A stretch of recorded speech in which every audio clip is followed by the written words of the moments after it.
Hello guys, welcome back. In this video I will show you how to download all of your photos from Instagram. First step is launch Instagram on your Android device.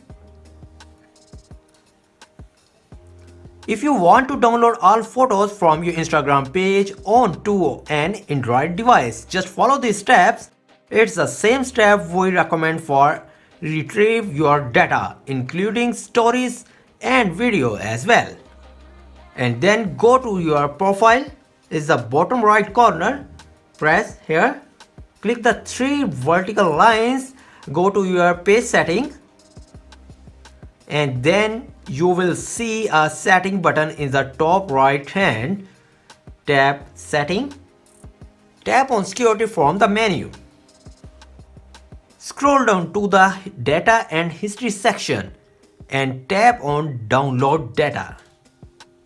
Enter your email address if it's not already there and tap request download.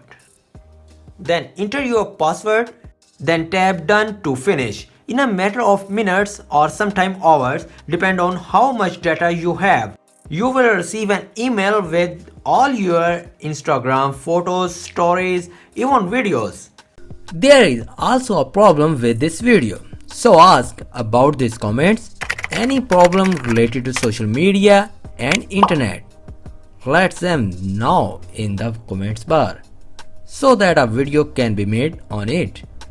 Please like this video and subscribe our channel and press icon for any updates and notifications. Thanks for watching.